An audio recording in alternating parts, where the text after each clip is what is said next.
તમે બધા એક ખૂબ સારું કામ ભાટીપ ગામ કરવા જઈ રહ્યું છે. જળ સંચય ટીમ અને ભાટીપ ગામ એને હૃદયપૂર્વક ખૂબ ખૂબ અભિનંદન આપ્યું. આ ભગવાનનું કામ છે, ઈશ્વરનું કામ છે. તમે તમારા માટે તો કામ કરો છો, પરંતુ આ એક ભક્તિ છે. પાણીને બચાવવું, જળને બચાવવું, પાણી સાથેનો વરસાદ એ તો ભગવાનનો પ્રસાદ છે. અને ભગવાનનો પ્રસાદનો સંગ્રહ કરી અનેક લોકોને જીવનમાં સમૃદ્ધિ લાવવી, આ તો બહુ મોટું કામ છે, ખૂબ સારું કામ છે. એટલે આટલા અગત્યના કામની અંદર મને નિમંત્રણ આપી અને બોલાવ્યો. એના માટે ભાટીપ ગામનો જળ સંચય ટીમનો અને સમગ્ર ધાનેરા તાલુકાનો હૃદયથી ખૂબ ખૂબ આભાર માનું છું.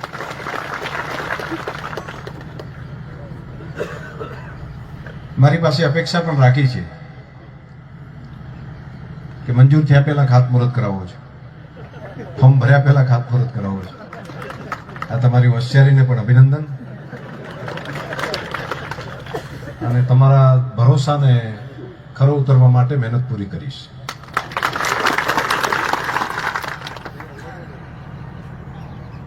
પાણી બચાવવાનું કામ આપણે કરવું જ પડે.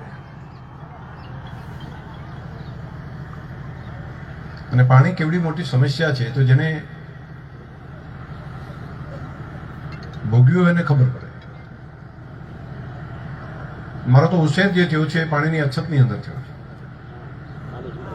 પીવાના પાણી માટે 2-3 કિલોમીટર દૂર જવું પડે એવી સ્થિતિ મેં જોઈ છે.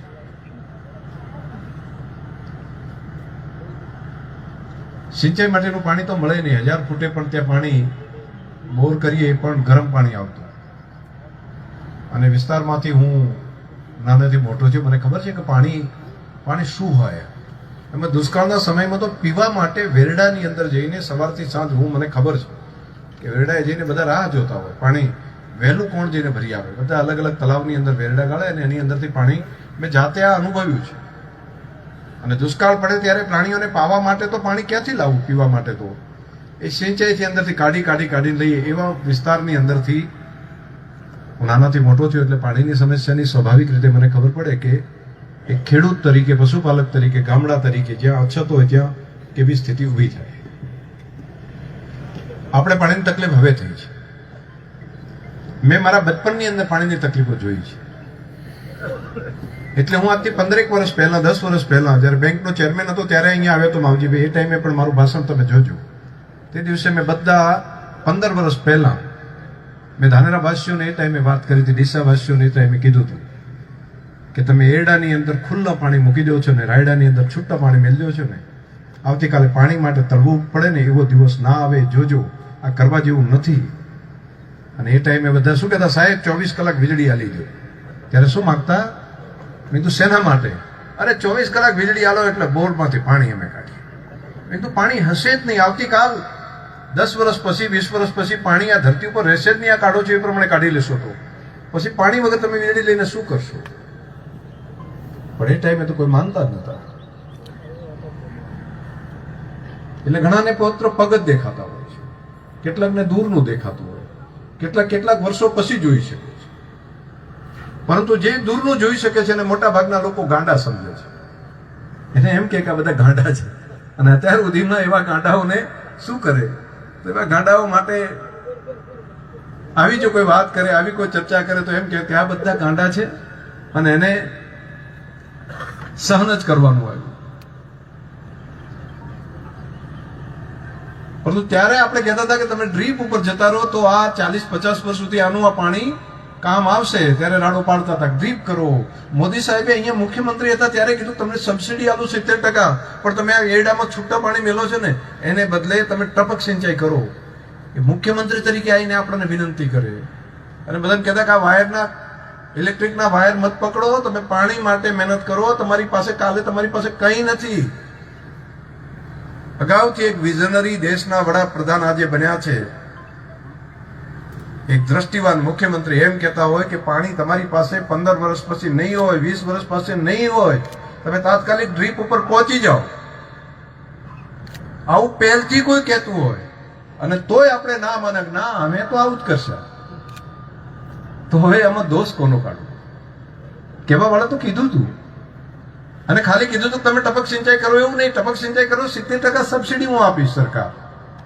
અને હવે બધા કહે છે કે હવે જો પાણી મળી જાય તો 100% સબસિડી કરે, પણ ગમે એમ કરીને પહેલા હતું ને એટલું નહીં તો ઓછું પાણી મળી જાય બસ. હવે બધા તૈયાર થઈ ગયા ને આજે. એ પાણી જો બચાવી રાખ્યું હોત તો આજે પાણી માટે તળવળવું પડોત નહીં. પાણી કોઈ લઈ નથી ગયું, આપણે જ કાઢી નાખ્યું. આપણે શું કર્યું?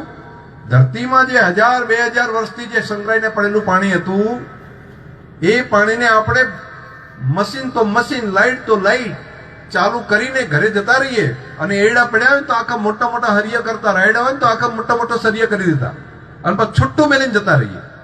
આખું એમ તર બતર ભરાઈ જાય અને પછી સૂર્ય તપે, પાણીનું બાષ્પીભવન થાય, બાષ્પીભવન થઈને બધું પાણી જતું રહે, સૂર્ય ખેંચી લે અને વાદળો બને, વાદળો થઈને પછી દરિયામાં જતું રહે. એટલે આપણું પાણી ક્યાં ગયું? અહીંથી ઉપડીને સીધું દરિયામાં ગયું. જે આપણા પૂર્વજોએ, બાપ દાદાઓએ વર્ષોથી પાણી આ ધરતી ઉપર સાચવીને રાખ્યું તે પાણી માત્ર 50-60 વર્ષમાં, 100 વર્ષમાં આપણે ખતમ કરી નાખ્યું. અને હવે આપણે કહીએ છીએ કે ના હવે અમે સિરીક જીવીએ, હવે તમે અમને ગમે ત્યાંથી પાણી લઈ આલો. ક્યાંથી? અહીંયા ના હોય તો શેખ નર્મદા અહીંથી 500-700 કિલોમીટર દૂર છે ને, ત્યાં એના ડેમમાંથી પછી નહેરમાં નાખો, નહેરમાંથી પછી કેનાલમાં ત્યાં આવે, ત્યાંથી પછી પમ્પિંગ કરો અને પમ્પિંગ કરીને અમારા તલાઈમાં ભરાવો ને એ પાછું અમારી જમીનમાં ઉતરે ને પછી એ જમીનમાંથી પાણી ફરી પાછા અમે કાઢીએ. આ આપણે અત્યારે માગી રહ્યા છીએ. આ બાબત તમે બધા સમજતા હશો. આપણે કેટલા સમજદાર છીએ એ માટે મેં આ તમને બધાને ધ્યાન પર મૂક્યું. એક ડોલ પાણી અત્યારે ત્યાંથી કેવડિયા કોલોનીથી કરીને આપણા ગામ સુધી તળાવ ભરવા માટે લાવીએ ને આપણે, એના એક ડોલના 50 રૂપિયા ખર્ચો થાય છે. જે ખેતીમાં આપણે કમાઈએ ને એના કરતાં વધારે રૂપિયા ખાલી પાણી માટે, પાણી અહીંયા લાવવા માટે આપવા પડે. એ સ્થિતિ આપણે પાણીમાં આપણી ખામીઓના કારણે આપણે ઊભી કરી દીધી. જો આપણે એ વખતે રાજ્યના મુખ્યમંત્રી બોલતા હતા કે પાણી તમે બચાવો આ રીતે ડ્રીપમાં, જો એ વખતે ડ્રીપ જો કરી નાખ્યો હોત તો સરકારના કરોડો રૂપિયા બચો અને આપણા સંતાનોને પણ તકલીફ પડોત નહીં. પણ આપણે તો એ ટાઈમે એમ કહેતા હતા તમને શું ખબર પડે ખેતીની, અમારા બાપ દાદાથી અમે કરીએ છીએ ખેતીની તો અમને ખબર પડે ને, એટલે અમે તો કરતા હતા એમને કરશે. આ વાત સાચી છે? લ્યા કોને હું બોલું છું? સાચી વાત જરા હાથ ઊંચા કરો ને. બરાબર છે? તો હવે આવતીકાલ આપણે ઠીક થાય એના માટે કરવું છે કામ. હજુ જ મોકો છે, હજુ મોકો છે. અને જો આવું નહીં કરીએ તો તમને કડવું લાગશે, છતાંય હું તમને ભવિષ્યવાણી કહું છું. જો એવું નહીં કરીએ તો માત્ર 20-25 વર્ષ પછી આ ધરતી ઉપર પીવાના પાણી માટે ટળવળવું પડશે, પીવાના પાણી માટે ટળવળવું પડશે. અને એના માટે કરીને માઇગ્રેશન કરવું પડે એ સ્થિતિ ઊભી થશે. કેમ કે નર્મદાનું પાણી જે રીતે ઘટી રહ્યું છે, બીજી કોઈ બારમાસી નદી નથી ગુજરાતની અંદર કે જેથી આપણે પાણી લાવી શકીએ. હવે એક આધાર રાખીને બેઠા છીએ નર્મદા ઉપર. એ નર્મદાનું પાણી પણ દર વર્ષે ઘટી રહ્યું છે, દર વર્ષે ઘટી રહ્યું છે. અને પાણી માત્ર પીવા પૂરતું જ વપરાય એવું થશે જો આપણે ધ્યાન નહીં રાખીએ તો. અને એ વખતે ખેતીની બહારથી લાવવાની તો ગમે એટલી યોજના બનાવો, ગમે એટલી કેનાલો કરો, પરંતુ પાણી ઉત્પાદન ક્યાં કરશો? ક્યાંક હશે તો લવાય ને. તો અત્યારથી જ જાગવું પડે. વરસાદનું ટીમ્પે ટીમ્પું પાણી અમૃત સમાન છે. બનાસકાંઠા જિલ્લામાંથી આ આખા વિસ્તારમાંથી દર વર્ષે અહીંયા આગળ 15-20 ઇંચ વરસાદ થાય તો પણ આખું રણ ભરાઈ જાય છે ને છેક દરિયા સુધી પાણી જતું રહેશે. અમૃત જેવું પાણી 2 વર્ષ સુધી ચાલી રહે એટલું પાણી દર વર્ષે નદીમાં થઈને, રણમાં થઈને દરિયામાં જતું રહે છે. અને જ્યારે વધારે વરસાદ આવે 20-22-25 ઇંચ જેટલો વરસાદ જે વર્ષે થાય તે વર્ષે તો 4-4 વર્ષ ચાલે એટલું પાણી બધું જતું રહેશે દરિયામાં. આનો રસ્તો એ કરવો પડે કે દરેકે દરેક ગામનું પાણી જમીનમાં ઉતારવાનું કામ કરવું પડે, એનો ઉપયોગ કરવો પડે. ધરતી માતાનું પાણી પણ જે લઈ લીધું છે એ પાણી ફરી પાછું આપવું પડે અને આપણે સિંચાઈ કરવા પણ એનો ઉપયોગ કરવો પડે. આ 2 કામ કરીએ અને બીજી બાજુ જેટલો સમય નર્મદામાં પાણી છે એટલા સમય પાણી લાવીને આપણા તળાવમાંથી કરીને જમીનમાં ઉતારવાનું કામ કરીએ, આપણા તળાવ ભરવાનું કરીએ, તો પછી આપણા 15 વર્ષ 20 વર્ષ પછી પણ આપણી પેઢી માટે પાણી મળી રહે. આ એનો ઉકેલ છે, એના સિવાય બીજા ઉકેલ નથી.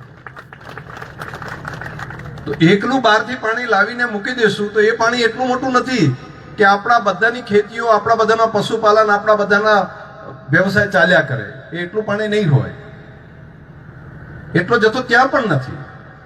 એ તો વરસાદનું પાણી જ્યારે વધારાનું આવે એ ટાઈમ દરમિયાન તમને લાવીને અહીંયા પાણીથી વ્યવસ્થા કરી શકાય અને તળાવ ભરી શકાય.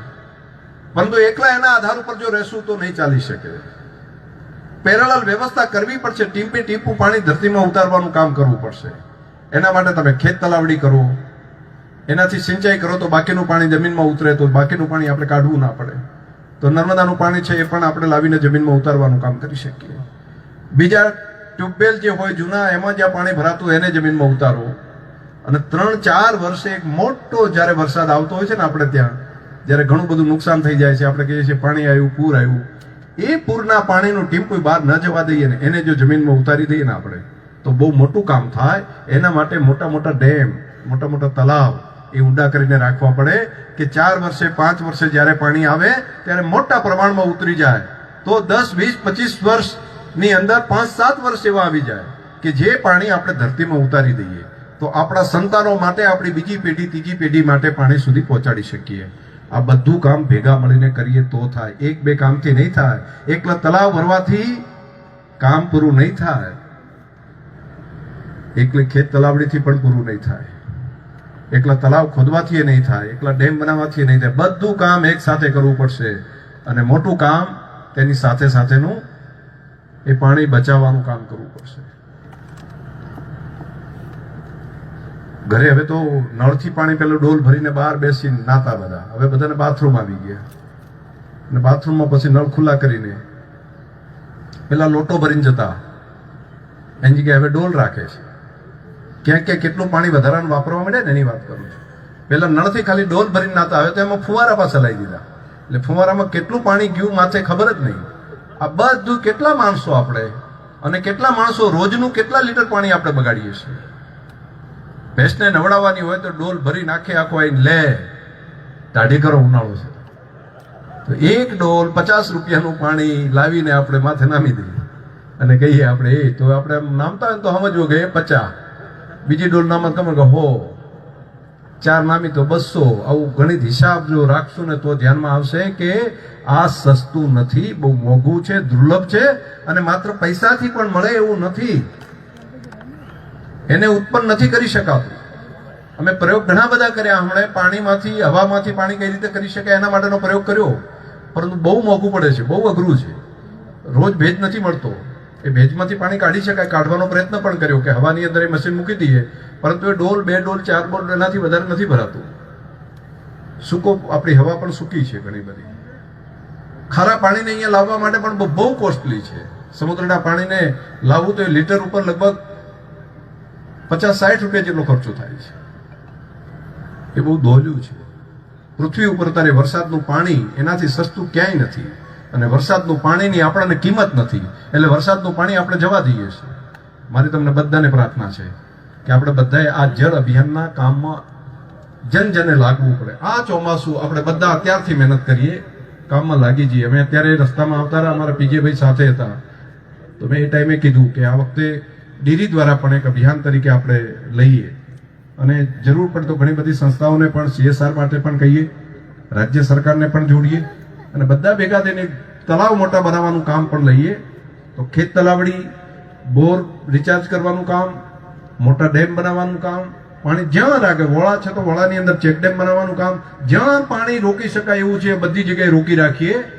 2 વર્ષે 3 વર્ષે એકાદ સારો વરસાદ આવે ત્યારે આપણું કામ થઈ જશે, ઘણું બધું સારું થશે. આવું સતત કર્યા કરીએ તો આપણું પરિણામ મળે.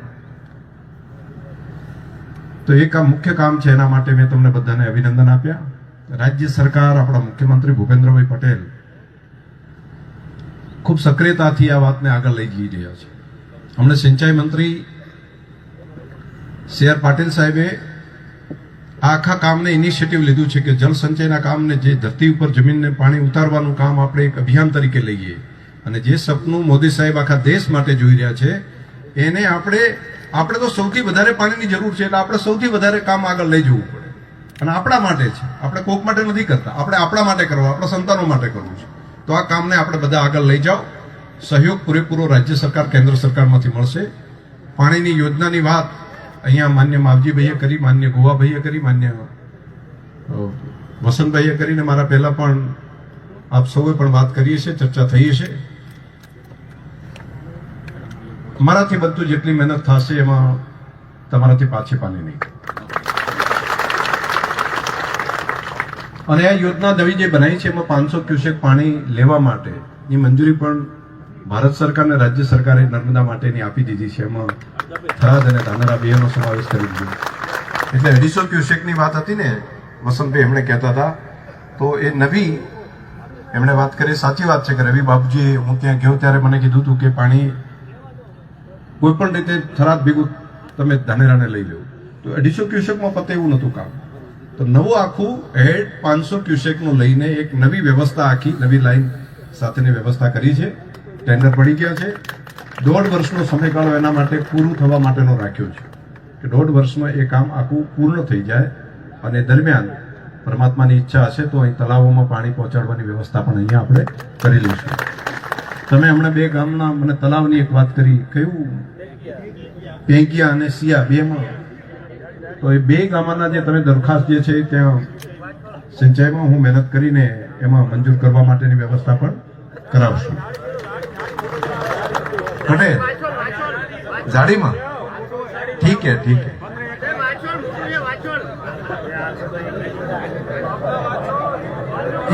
એક લાઈન તમે ચાલુ કરજો. એક પ્રપોઝલ અમારાથી બનતું હશે તે મદદ તમને કર્યા કરશું. મને ઘણી વખત માન્ય ગોવાભાઈ કહેતા હતા કે ક્યારેય એને મત માંગવા માણસ નથી આવતો, પણ મતનો લેવા માટેનો મને એવો મોકો મળ્યો નથી. તમારી વાત સાચી છે, પણ હું ભલે ધારાસભ્ય ત્યાં હોઉં પણ બધું મન માટે ના કરાય. કેટલાક કામો મત માટે કર્યા કરે છે ને, તો મત માટે બધા ના હોય. અંદરની આત્માની ખુશી માટે કરવા પડે કેટલાક કામ. હું જે કંઈ કરું છું એ ખુશી માટે કરું. અને મને ગોવાભાઈની વાત સાચી હતી કે ઘણા બધા કામ કરતો હોય ને કે બાકી કોઈ કશું ના કરત કોને કોઈ કે હવે કોઈ કશું ના કરત એમ બધા એમ કે આ તો બિચારાને કોઈ હેઠતું જ નથી, શું કરે? તો માથાકૂટ જ ક્યાં રહી? એમ તો નથા ભાઈ શું થાય? બિચારાને કઈ ઉગતું નથી એને શું કે? તો કોઈ કરે એને કે બાકી એમાં તો હવે એમાં મારે તો એવું કહેવાય નહીં કે હું નહીં કરું, મને તો કામ વગર ભાવતું નથી, હું પ્રજાનું કલ્યાણ ન કરી શકું, તો મને રોજે રોજ કોકનું ભલું ના કરું તો મને અંદરથી સંતોષ નથી મળતો. હવે મારો પ્રશ્ન છે.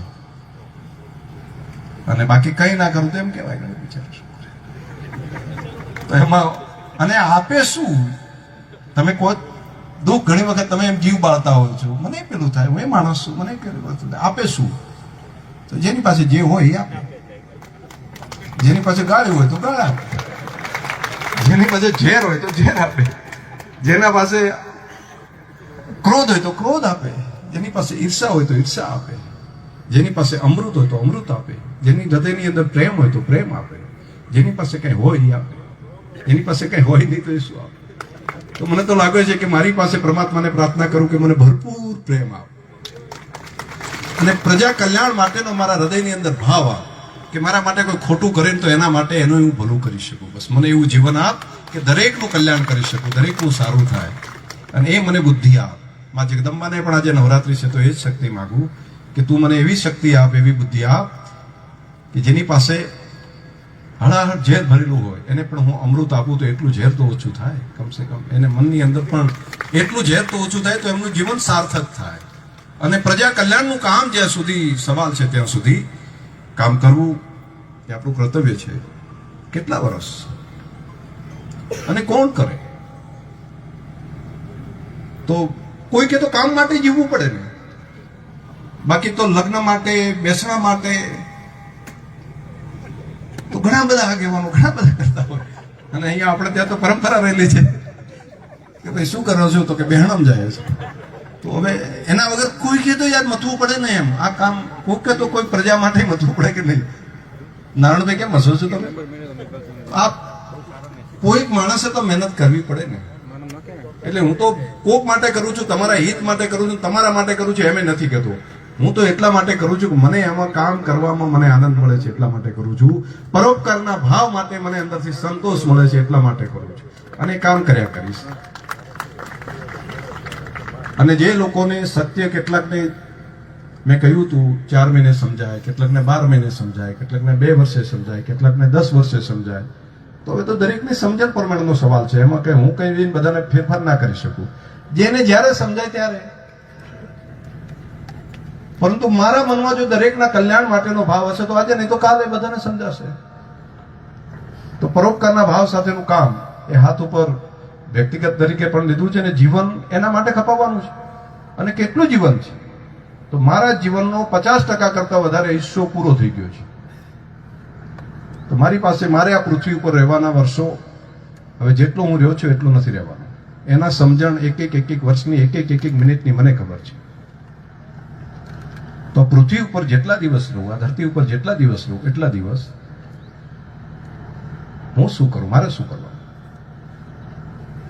તો હું કોઈકને ઈર્ષા કર્યા કરું, હું કોઈક માટે ક્રોધ કર્યા કરું, હું કોઈકના વિરોધ કરીને મારું જીવન પૂરું કરી નાખું, કોઈકની ટીકા કરવામાં મારું જીવન બરબાદ કરી નાખું? ના, હું મારું જીવન પરમાત્માએ મને જેટલો સમય આપ્યો છે એ બીજાના ભલા માટે હું કાઢીશ. એટલો નાનો ક્ષણ પલ હું એ જ વિચારીશ કે દરેકનું કલ્યાણ કઈ રીતે થાય. મારી પાસે જે કંઈ કામ મળશે, મને જે જવાબદારી મળશે એની અંદર મારે માત્ર ને માત્ર એ જ વિચારવાનું રહે કે આની અંદર હું બીજાના ભલા માટે શું કરું છું. અને બાકી પોતાના સંતાનો માટે જીવવું, એને મોટા કરવા, એ તો પ્રાણી પંખી બધા કરે છે. ગાય ભેંસ પણ કરે છે, પંખીઓ પણ કરે છે, જંગલમાં રહેતા પ્રાણીઓ પણ કરે છે. તો એ પ્રાણીઓ અને મનુષ્ય વચ્ચે ફરક શું? એની વચ્ચે ફરક એ છે કે ઈશ્વરે આપણને જે જ્ઞાન આપ્યું છે, મા જગદંબાએ આપણને બુદ્ધિ આપી છે, તેનો ઉપયોગ માત્ર પોતાના માટે ન કરાય, પરોપકાર માટે કરીએ, સૌના કલ્યાણ માટે કરીએ, આવનારી પેઢીઓ માટે કરીએ. અને આવનારી પેઢીઓ માટે દરેકનું ભલું થાય એ માટે મથવું પડે. હું ડેરીમાં છું તો ડેરી માટે એ જ ડેરી હતી ને આપણી. તો આજે પૂરી દુનિયાની અંદર 10 વર્ષમાં આપણી ડેરીની વાત કોઈ સાંભળે તો બનાસ એમ વાત કરે તો બનાસ ડેરી તરીકે આખે ઓળખે ને બધા લોકો. એ વારાણસી ગયા હોય ને ત્યાં આગળ જઈને સંતોષ થાય. ત્યાંથી લખનઉ ગયા હોય, તમે કાનપુર ગયા હોય, ત્યાં જઈને પણ જોયે હા ગૌરવ છે અમે બનાસવાસી છીએ. તો આ ભાવ મનની અંદર કેમ થાય છે? મહેનત કરી છે. એ 200-400 કરોડ રૂપિયા ભાવ વધારો આપતા ત્યારે બધા આપતા જ ને. તો કોઈ ક્યાં કોઈ કહેતું કઈ બધા કહેતા એટલા જોઈને કેટલા હોય, નફો તો હાલ્યો એમ કહેતા.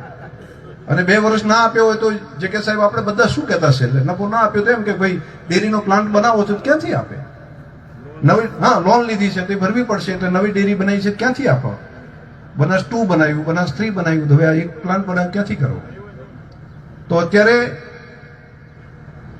લખનઉનો પ્લાન્ટ તૈયાર થઈ ગયો, અત્યારે કાનપુરનો પ્લાન્ટ તૈયાર થઈ ગયો. આવડી નવી ડેરી જે પાલનપુરમાં છે એવી લખનઉમાં, એવી કાનપુરમાં, એવી સણાદરની અંદર, દિયોદરમાં, એવી ને એવી વારાણસીની અંદર ડેરી, એવું ને એવું અહીંયા આગળ બાદરપુરાની બાજુમાં નવો આખો પ્લાન્ટ થયો, આપણે મેડિકલ કોલેજ થઈ. અને આટલું બધું કર્યા પછી પણ એક પણ વર્ષ એવું ના કીધું કે મેં તમને ભાવ ફેર નહીં આપો, ભાવ નફો નહીં આપો, એવું ના કીધું. અને એમ પણ ના કીધું કે મેં 4% 5% આપે એટલે બરાબર. આ પ્લાન્ટ બનાયા, ખર્ચ કર્યો, લોન હતું, કેટલીક ડેરીઓના તો આખા હપ્તા ભરીને લોન ભરીએ દીધી બધી, અને તો પણ ભાવ વધારો સી રીતનો આપ્યો ખબર છે? 5% આપતા હતા એની જગ્યાએ 7% આપતા એની જગ્યાએ 18%, 19% ભાવ વધારો પણ. અને જે 400-500 કરોડ રૂપિયા જે ખેડૂતોના ખાતામાં, પશુપાલકોના ખાતામાં નાખતા ને એની જગ્યાએ 1500-1800 કરોડ રૂપિયા પશુપાલકોના ખાતાની અંદર જતા હોય, એનો સંતોષ મળે. બીજાના ભલા માટે જીવીએ છીએ. મારી માતાઓ બહેનો જે રાત દિવસ મહેનત કરે છે ને, તો રાહ જોઈને બેઠી હોય કે દૂધના પૈસા તો અમે પગાર આપીને ઘર ચલાવવાનું તો કર્યું, પણ જો ભાવ વધારો સારો આવી જાય ને તો 2 ટાણા થઈ જાય હરખા, 2 પ્રસંગ હચવાઈ જાય, 2 જગ્યાએ કંઈક કામ કરવું હોય નવું તો કામ કરી શકીએ. અને એ બેઠા બેઠા સંતોષ આપે ને, એ આશીર્વાદ આપે ને, અદભુત હોય છે. એ ગમે એટલા મોટા મોટા ઝેરના આખા હુંફાળા નાખ્યા હોય ને, પણ એ માતાઓ બહેનોના આશીર્વાદ મળે છે ને એટલે અમૃત જેવું જીવન થઈ જાય છે, અમૃત જેવું જીવન થઈ જાય છે. નહીં તો તમને બધાને લાગતું હશે કે આટલા બધાની વચ્ચે કઈ રીતે માણસ ટકી રહે છે. તમને નહીં થતું હોય, અને તોય પાછો મથ્યા જ કરે છે, મહેનત કર્યા જ કરે છે, બીજાના ભલા માટે મહેનત કર્યા જ કરે. શું કામ? મારી શક્તિથી નથી હું મહેનત કરતો, એ લાખો લાખો માતાઓ બહેનોના જે અંદર બેઠા બેઠા આશીર્વાદ આપે છે ને, એના કારણે કરીને ટકવું છે, એના માટે કરીને કામ કરું છું. અને કામ અંદરનો આત્માનું સુખ આપે છે, અને આત્માના સુખ માટેની મહેનત કરવી પડે. તમે બધાએ પ્રેમ ભાવથી આટલો બધો અમારું સ્વાગત સન્માન કર્યું, પોતિકા ગણીને સ્વાગત સન્માન કર્યું. અહીંના બધા ધાનેરાના બધા આગેવાનોએ પણ અમારું સ્વાગત કર્યું. તમારા બધાનો આભાર.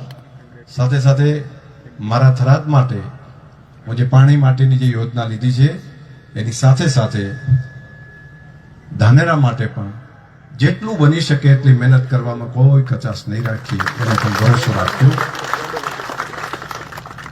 થરાદના તળાવ પાણીથી ભરાય એનું કામ જે અત્યારે ચાલી રહ્યું છે, પહેલા તબક્કામાં જે તળાવ અત્યારે ઉનાળામાં ભરાઈ રહ્યા છે, હું ત્યાં જાઉં ને ત્યારે સંતોષ જોઉં છું. એ ખેડૂતો, પશુપાલકો, દરેકને કેવો અંદરથી સંતોષ થાય. પ્રાણીઓ, પંખીઓ આવતા, પંખી પાણી પીતા હોય તો અંદરથી આપણે રાજીપો થાય. એ રખડતું ઢોર હોય ને તે પણ પાણી પીવે ને ત્યારે એમ થાય કરે પરમાત્માએ આપણને આ કામ કરાવ્યું, નહીતર આપણે ઘરે ઘરે જઈને બધાને પાણી ક્યાં પાઈ શકીએ. પણ એ તો હજુ એક શરૂઆત છે, ત્યાંથી હજુ મોટું એક અભિયાન. એ આખું આ બેલ્ટ જે સૂકો પ્રદેશ હતો એનું આખું જીવન બદલાઈ જશે. અને તમને બધાને ભરોસો આપું છું કે જો કામ આજ પ્રમાણે 10 વર્ષથી પાણીને જમીનમાં ઉતારવાનું કામ, નર્મદાનું પાણીથી તળાવમાં ભરવાનું કામ, બીજી બાજુ જળ સંચય કરી અને વરસાદના પાણીને સંગ્રહિત ખેત તલાવડીઓ બનાવી, તળાવ બનાવીને આપણે પાણીથી સિંચાઈ કરવાનું કામ, ત્રીજું કુવાથી બોર છે એમાંથી પણ જમીનમાં ઉતારવાનું કામ, જો 10 વર્ષ કન્ટિન્યુએટ કરશું ને તો ફરી પાછા પાણીના તળ આપણે લાવી શકશું ઉપર. અને જો અભિયાન તરીકે લઈએ, એક જન આંદોલન તરીકે એક એક વ્યક્તિ લે, તો હું માનું છું કે માત્ર 15 થી 20 વર્ષના સમયમાં ફરી આડી મોટરું આપણે ત્યાં હતી ને એ જ પ્રમાણે આ ધરતીને ભરી શકાય અને ઉપરના કુવામાં પાણી લાવી શકાય. આપણે મહેનત કરીએ તો થાય. સરકાર માત્ર કરશે એવું નહીં હો. સરકાર તો મદદ કરે, પરંતુ એક એક વ્યક્તિએ કરવું પડે. જન આંદોલન કરીએ તો આ પ્રમાણનું કરીએ કે આવનારા સમયની અંદર પ્રજા, આપણા સંતાનો એ આપણને આશીર્વાદ આપે. અને આ વાત હું કરું છું માત્ર શબ્દ નથી ભાષણના. હું 15 વર્ષ પહેલા જે તમને કહેતો હતો, તમને આજે યાદ આવતું હશે કે પાણી જો નહીં સાચવો તો પાણી જતું રહેશે. આજે ફરી કહું છું, જો આ જન આંદોલન એક પ્રજા તરીકે જો બધા ઉપાડી લઈએ, વરસાદનું ટીમ્પે ટીમ્પું પાણી જો બનાસવાસી ધરતીની અંદર ઉતારી દઈએ અને એક બાજુ નર્મદાનું પાણી લાવીને તળાવ ભરી અને ધરતીને ફરી પાછી પુનઃજીવિત કરવાનું કરીએ તો માત્ર 20 વર્ષની અંદર પહેલા હતું એ ફરી પાછું કરી શકાય. આ માણસ ધારે તો કરી શકે, કાળા માથાનો માનવી ધારે સંકલ્પિત બને, શક્ય છે અને કરી શકાય. આપણે કરી શકીએ. આપ સૌને સંકલ્પિત બનવા માટે તમને બધાને હૃદયથી ખૂબ શુભકામનાઓ. આપ સૌએ ખૂબ પ્રેમ ભાવથી બધા આગેવાનોએ ભેગા મળીને આ કામને આગળ વધાર્યું. પાણી માટે તમારા ધારાસભ્ય શ્રી માવજીભાઈએ પણ આ વખતે વિધાનસભામાં અધ્યક્ષ હોઉં ને એટલે બનાસકાંઠાના કોઈ હાથ ઊંચા કરે ને એટલે જે કે સાહેબ હું રજા આપી દઉં એટલે ભાઈ કંઈક નું કંઈક તો માગશે, કંઈક નું કંઈક માગશે, કંઈક તો સરકાર એટલે જે કંઈ આમ પેલું કરે ને તો તરત જ કહું ભાઈ કંઈક તો જિલ્લાને થશે, ફાયદો થશે. અને એના માટે પછી પક્ષાપક્ષીથી ઉપર ઉઠીને દરેકનું ભલું થાય એના માટેનું ધ્યાન રાખીને કામને લીધું છે. એમાં કોંગ્રેસના ધારાસભ્ય હોય કે ભાજપના હોય એમાં કોઈ પેલો પ્રશ્ન ભાવ રાખ્યો નથી. અધ્યક્ષ તરીકે મારે એ ભાવ પણ ના હોય ત્યાં, પરંતુ પ્રજાના પ્રશ્ન જેટલા ધારાસભ્યો વધારે ઉઠાવે અને એના કારણે કંઈક નાના મોટો પ્રશ્નનો ઉકેલ આવે તો એનો સંતોષ થાય. અને એવું સંતોષનું કામ કર્યું છે. તમે વિધાનસભામાં તમે બધા ગૌરવ લઈ શકો એ પ્રમાણનું કામ ગુજરાત વિધાનસભાએ સારી રીતે કર્યું છે. 4.5 લાખ કરોડનું બજેટ, એ ઐતિહાસિક બજેટ ભૂપેન્દ્રભાઈની સરકારે આ વખતે પસાર કર્યું છે. ઐતિહાસિક છે. મોદી સાહેબ આવ્યા ત્યારે મુખ્યમંત્રી 2002માં આવ્યા, એ ટાઈમે 30,000 કરોડનું ખાલી હતું. 55 વર્ષના અંતે 30,000 કરોડ. અને એ 30,000 કરોડમાંથી માત્ર અત્યારે આ 2 દશકાની અંદર એ બજેટ 70,000 કરોડ કરતા મોટું બજેટ ગુજરાતે બનાવ્યું છે. એની ભવ્ય ઇમારતની શરૂઆત થઈ ગઈ છે. આના પરિણામ હજુ આજે 7-8 વર્ષે દેખાશે. આજે જે બેઝ બની રહ્યો છે એના પગલા જે 10 વર્ષ પહેલા કર્યું તેની અસરો ત્યાં દેખાય છે. પરંતુ આજે જે બજેટ બની રહ્યા છે, આજે જે ઇન્ફ્રાસ્ટ્રક્ચર તૈયાર થઈ રહ્યું છે, એના પરિણામ 10 વર્ષ પછી દેખાશે. દિવ્ય ભવ્ય ગુજરાત, જે આપણે ફોરેનમાં જઈને કહીએ ને, અમેરિકામાં આમ છે, યુરોપમાં આમ છે, આ જ ગતિથી જો ચાલ્યું ને તો 15-20 વર્ષની અંદર આપણે જ આપણી આંખો સાથે જોઈ શકશું દિવ્ય ભવ્ય ગુજરાત. એ આપણી ધરતી સામે આપણે જોઈ શકશું. એટલા નાણાકીય જોગવાઈઓ પણ આપણે બધા ભેગા મળીને કરી રહ્યા છીએ. તમને બધાને હૃદયથી ખૂબ શુભકામનાઓ પાઠવું છું. ભાટીપ ગામનો હું હૃદયથી આભાર ને અભિનંદન કે તમે આવડું મોટું કામ ઉપાડ્યું. આખું ગામ ભેગું થઈને તમામ જ્ઞાતિ સમાજે આ કામને આગળ લઈ જવાનો માનો સંકલ્પ કર્યો. હું ગામના વડીલોને અભિનંદન આપું છું અને યુવાનોની ટીમ જે કામ કરે છે ને એને વંદન કરું છું. પુનઃ આપ સૌનો હૃદયથી ખૂબ ખૂબ આભાર. ધન્યવાદ આદરણીય સાહેબ શ્રી કે જેમણે રેલમ છેલ થતું અને